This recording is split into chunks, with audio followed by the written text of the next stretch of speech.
ನಮಸ್ಕಾರ ವೀಕ್ಷಕರೇ, ಇವತ್ತಿನ ರೆಸಿಪಿ ಪರಂಗಿಕಾಯಿ ಪಲ್ಯ. ಪರಂಗಿಕಾಯಿನ ತೊಳೆದು ಚೆನ್ನಾಗಿ ತುರ್ಕೊಂಡು ಬೇಯಿಸಿ ನೀರು ಹಿಂಡ್ಬಿಟ್ಟು ಈ ಥರ ಇಟ್ಕೋಬೇಕು. ಬೇಯಿಸಿರೋದು ಪರಂಗಿಕಾಯಿ ತುರಿ.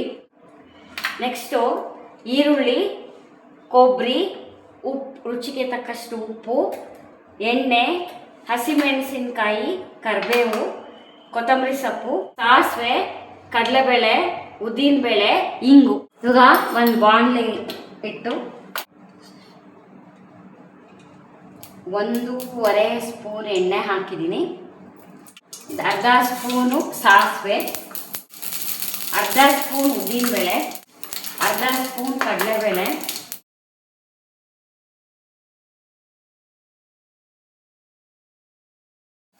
ಎರಡು ಹಸಿಮೆಣಸಿನ್ಕಾಯಿ ಹೆಚ್ಚಿಟ್ಕೊಂಡಿರೋದು, ಕರಿಬೇವು, ಈರುಳ್ಳಿ ಅರ್ಧ ಹೆಚ್ಚಿಟ್ಕೊಂಡಿರೋದು,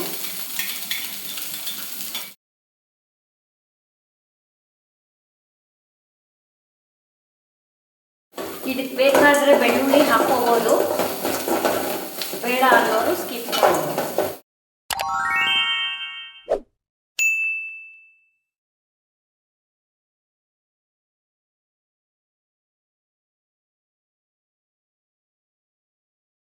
ಈರುಳ್ಳಿ ಬೆಂದಿದೆ, ಇದಕ್ಕೆ ಬೇಯಿಸಿರೋದು ಪರಂಗಿಕಾಯಿ ಹಾಕ್ತಾ ಇದ್ದೀನಿ.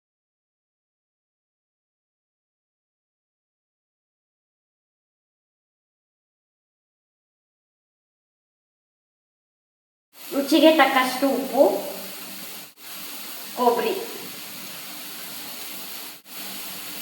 ಇಂಗು.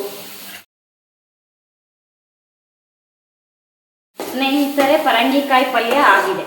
ಇದನ್ನ ಚಪಾತಿ ಜೊತೆ, ರೊಟ್ಟಿ ಜೊತೆ ಮತ್ತು ತಿಳಿ ಸಾರು ಮಾಡಿದಾಗ ಸೈಡಾಗೆ ನಂಚ್ಕೊಳ್ಳೋಕ್ಕೆ ತುಂಬ ಚೆನ್ನಾಗಿರುತ್ತೆ. ಇದಕ್ಕೆ ನೀವು ಮಸಾಲ ಪೌಡರ್ ಬೇಕಾದರೂ ಹಾಕ್ಕೋಬೋದು. ಮಸಾಲ ಪಲ್ಯ ಮಾಡಬೇಕಂದ್ರೆ, ಪ್ಲೈನ್ ಪಲ್ಯ ಮಾಡಬೇಕಂದ್ರೆ ಹೀಗೆ ಮಾಡ್ಬೋದು.